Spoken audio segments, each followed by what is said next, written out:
Hey everyone, and welcome back for another deep dive with us. So today, we're diving into something that I think a lot of people can relate to, and that is the impact of past relationships on our present lives. Hmm. We're going to be looking at healing relationship trauma, moving forward. And I'm already kind of hooked by this question. Can we really escape the shadow of past relationships, or are we forever shaped by those experiences? Yeah, it's a question a lot of us ask. Yeah. The source right away, right in the introduction, it says shaking off the past. It's not always easy. Right. And it really digs into that and makes it clear that it's not just forgetting about someone. Yeah. It's really about dealing with, maybe some deeper emotional and psychological stuff that might have happened in those relationships. Well, and I think the thing that kind of hit me right away was, the source uses the term relationship trauma. Mm. And that just feels really heavy. Like when I think of trauma, I think of something much more extreme. Yeah, I get that. And the source gets into this too, that it's a misconception to think that. Okay. Because trauma isn't always about the actual event, it's about the impact that it has on us, Yeah. on our nervous system. Think of it this way. When we experience a lot of emotional distress in a relationship, our brain, it goes into this protection mode, right? Right. It's hypervigilant and it's trying to protect us from being hurt again in the future. Okay. So it's almost like it can backfire, though, right? Like Exactly. instead of protecting us, it can actually hold us back. So how does that work? Well, imagine that your brain is like a smoke detector. Okay. And after a fire, it's just like super sensitive, right? Like Right. it might go off at the slightest hint of smoke, even if there's no real danger. And in a similar way, after a difficult relationship, our brain might overreact Hmm. to situations that kind of trigger those memories of being hurt before. Oh, okay. And that can lead to these patterns, like maybe avoiding stuff or anxiety or even self-sabotage in new relationships. That makes so much sense. It's almost like, we're reacting to this ghost from the past, Hmm. even when there's no real threat in the present. But why is it that some people kind of seem to bounce back from these things easily, but others get stuck? Does this relationship trauma affect everyone in the same way? Well, that's where it gets really interesting because the source, it brings up this thing called attachment theory. Hmm. And it basically suggests that those really early relationships that we have, especially with our caregivers, our parents, they really shape how we approach love and intimacy later on as adults. Okay. It's almost as if those early relationships, they make this like a blueprint for how we connect with people. So let me just see if I'm understanding this. So you're saying that if someone, like when they were a child, they experienced a lot of like inconsistency, like from their parents, or emotional neglect, then they might grow up and always feel insecure in relationships Hmm. or anxious. Exactly, yeah. If for you, intimacy early on was associated with like pain or uncertainty, Right. your brain might learn that closeness equals hurt. And then that could lead to being afraid of being vulnerable. And then Yeah. it would be really difficult to open up in new relationships and to trust. It's like their brain is sending them this signal. Don't get too close. You're just going to get hurt again. Yeah. But this isn't something we're consciously aware of, right? No, not usually. These patterns, they often work under the surface, Right. so they kind of influence the choices we make and how we react, and we don't even realize it. It's kind of like driving a car with the emergency brake on. I love that analogy. That's a good one. So how do we even begin to recognize these patterns Right. if they're so deeply ingrained? Mm. The source talks about these ghosts of relationships past. Mm. What does that even look like in a relationship, in a real relationship? Well, the source has some pretty vivid examples. Imagine someone whose ex-partner was emotionally unavailable. Hmm. And then they get into a new relationship and they're constantly demanding reassurance from their partner. Hmm. It's almost like they're trying to fill this hole from the past. So they're reacting to the ghost of their ex. It's like they're projecting that past hurt onto the current situation. Right. Another example would be projecting fears onto a new partner. You know, if someone's been cheated on before, they might become overly suspicious of their current partner, even if there's no evidence, no reason to think that they're cheating. Right. That's got to create so much tension. Yeah, It sounds exhausting for everyone involved. absolutely. And then, of course, there's just like the classic building walls. Like instead of letting love in, we've kind of shut down emotionally. Mm. Maybe try to act tough to protect ourselves from getting hurt. But really, all that does is lead to isolation. Yeah. You can't form real connections. Exactly. Which reminds me of something else that the source talks about: repeating patterns. Hmm.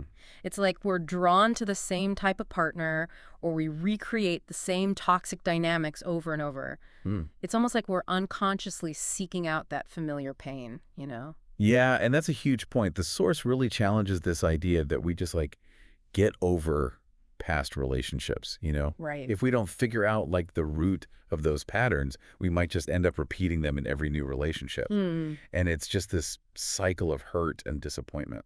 So what's the first step then in breaking that cycle? Hmm. How do we even begin to untangle all of this? Well, the source says that awareness is key. Hmm. It's about noticing those moments where we're reacting to the ghost Okay. rather than like what's actually happening. So have you ever like noticed yourself like feeling super angry or upset about something really small? Maybe that's a clue that something from the past is like bubbling up. It could be. Yeah, that's a really good point. The source also has this idea, kind of controversial, and that's this concept of playing the victim. So how does that fit into all of this? Well, this is a really sensitive topic, and it's important to be careful here, you know? Like, yes, relationship trauma is a real thing. Right. But there's this fine line between, healing from it and, holding on to it and making it part of who we are. So it's not about denying that someone hurt us, but maybe recognizing that we're using that pain as a reason to stay stuck. Exactly. Yeah. Okay. It's about taking responsibility for our own healing and not letting the past control our present and our future. Right. The source asks us to ask ourselves a really tough question. Okay. Are we really trying to heal, or are we clinging to this role of victim? Wow. That is a powerful question. Seems like it takes so much self-reflection to even begin to figure all of this out. Yeah. So where do we go from there? Like, what are the actual steps to start healing Right. and building better relationships?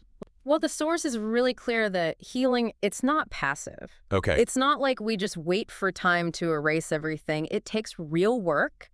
And like we talked about, that first step is awareness. All right, so we've identified those moments when the past is creeping in. But what's next? Does the source actually give us anything concrete we can do? Oh, yeah, absolutely. The source has a bunch of practical strategies, and one of the biggest ones is processing our emotions. So, instead of trying to ignore those painful feelings, we have to actually acknowledge them and work through them. That makes sense. I guess bottling things up just makes it worse, right? But how do we actually, process them? Well, there are tons of ways, and it really depends on the person. Okay. The source mentions things like journaling or talking to a therapist, or even doing something creative like art or music. The important thing is to find healthy ways to let those feelings out. So it's more about giving ourselves permission to really feel them instead of pretending they're not there. Exactly. And as we work through those emotions, the source wants us to change our perspective a bit. Okay. Instead of seeing ourselves as victims, it says we should try to see ourselves as survivors. Oh, wow. So instead of dwelling on what happened to us, we can focus on how we've grown from it. Yeah, exactly. It's like taking back our power and realizing that even though it was hard, we're still here and we can still love and connect with people. It kind of reminds me of that saying, what doesn't kill you makes you stronger. But sometimes those wounds feel so deep. How do we go from feeling broken to actually believing that we can have good relationship? That's where challenging those negative beliefs comes in. The source says that after we get hurt, we can start to believe things about ourselves and relationships that aren't really true. Like, for example, if someone's been cheated on, they might start to think, all men are jerks, or love always ends in pain. It's like those experiences can make us overgeneralize, right? Totally, and those beliefs can really become self-fulfilling prophecies. Like, if you don't think you're worthy of love, you might end up ruining your relationships without realizing it. Right. Or you might even choose partners who prove that belief right. So the source says we have to look at those beliefs and ask ourselves, is this really true? Or is it just based on one bad experience? That seems really hard. It's almost like you have to rewire your brain. Does the source give us any tips on how to do that?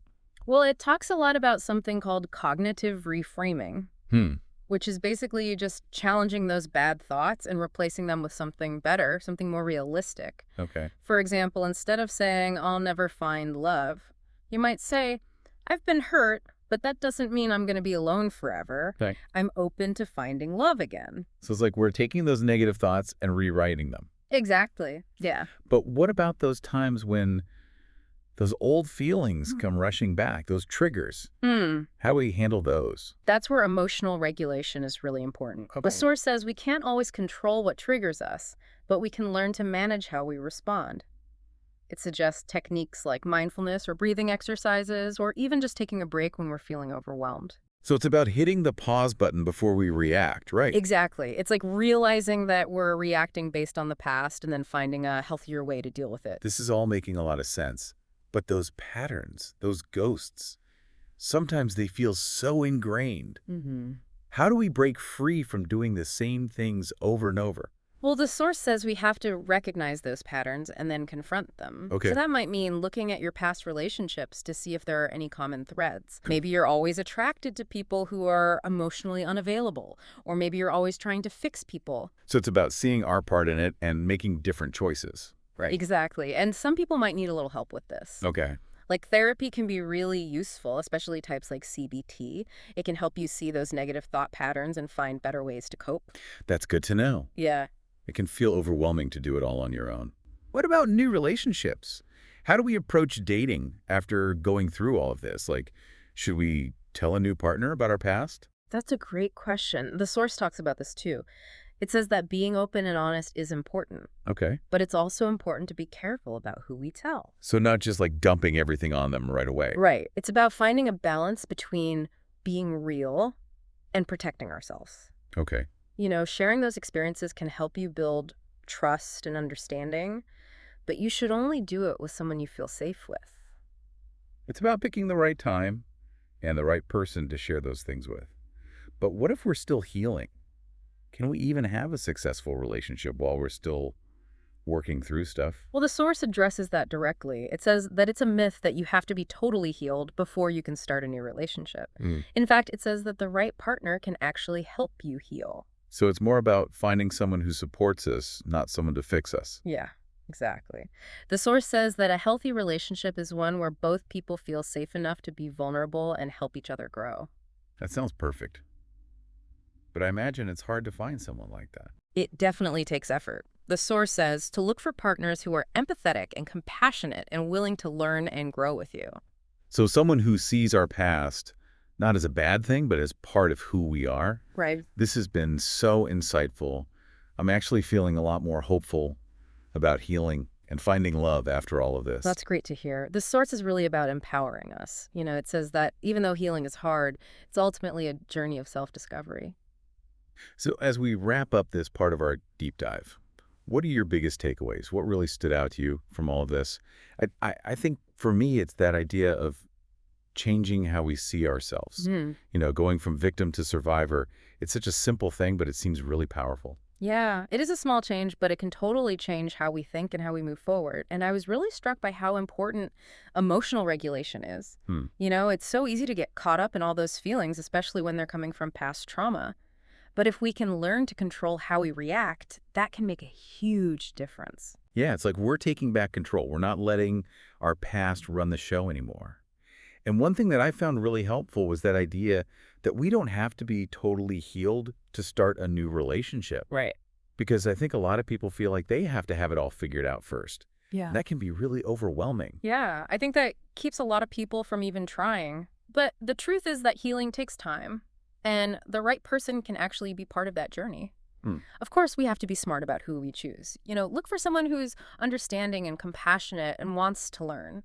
So it's about finding someone who sees our past as part of who we are, not as baggage. Exactly. I love that.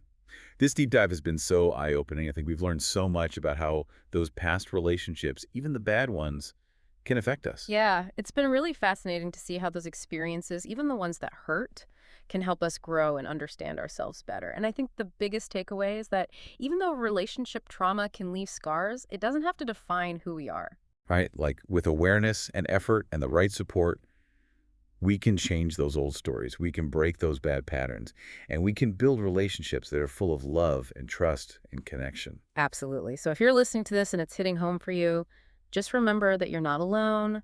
There is hope, You can heal, and there's a better future out there. Think of your past not as something you have to carry around, but as something that can teach you how to have healthier and happier relationships in the future. You have the power to choose love and trust and feeling safe. And that power comes from understanding where you've been, accepting where you are now, and choosing what you want for your future. That's a perfect way to end this. Thank you so much for joining us on this deep dive into relationship trauma and how to heal. We hope you're leaving feeling empowered and hopeful and ready to create the loving relationships you deserve.